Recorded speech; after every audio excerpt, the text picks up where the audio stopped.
September 7 విశ్వాస కార్యాలు. చదవండి. పేతురు రాసిన మొదటి పత్రిక 4వ అధ్యాయము 17 నుండి 19 వరకు.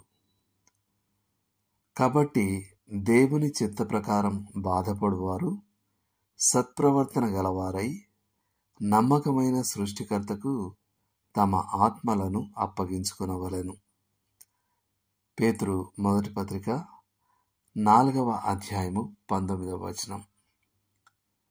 మనం నిజంగా నిరీక్షణ కలిగి యేసు మళ్ళీ రానున్నాడని నమ్మితే మనం ఆయన వాక్యానికి లోబడుతూ పరలోకంలో నిధులను మరియు మహిమను కూర్చుకోవడం ప్రారంభిస్తాం. మత్తయి 6:19-20 వచనాలు. రక్షింపబడని వ్యక్తులకు గతంచే నియంత్రించబడే వర్తమానం ఉంటుంది, కానీ క్రైస్తవులకు భవిష్యత్తుచే నియంత్రించబడే వర్తమానం ఉంటుంది. ఫిలిప్పీ పత్రిక 3వ అధ్యాయము 12 నుండి 21 వరకు. మన సేవలోనే మనం దేవునికి అంకితమవుతూ భవిష్యత్తుకు పెట్టుబడులు పెడుతున్నాం. ఈ సత్యానికి ఇర్మియా 32లో ఒక ప్రస్ఫుటమైన ఉదాహరణ ఉంది. ఇర్మియా ప్రవక్త ప్రజలకు ఒకరోజు వారి పరిస్థితి మారుతుందని మరియు వారు తమ దేశానికి తిరిగి వస్తారని చెప్తూ వస్తున్నాడు. కానీ ఆ సమయంలో బబులోను సైన్యం ఆ దేశాన్ని ఆక్రమించి యెరూషలేమును వశపరుచుకోబోతున్నది.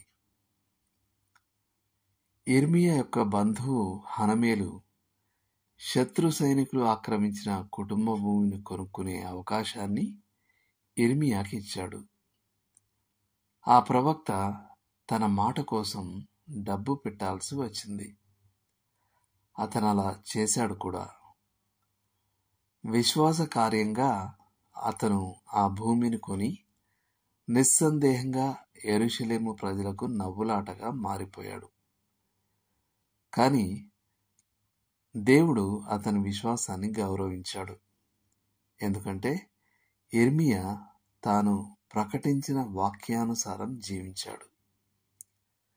లోతుగా ఆలోచించాల్సిన విషయం.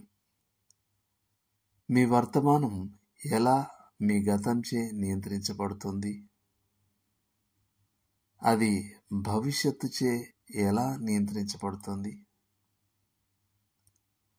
దేవుడు మిమ్మల్ని దీవించునుగాక. ఆమేన్.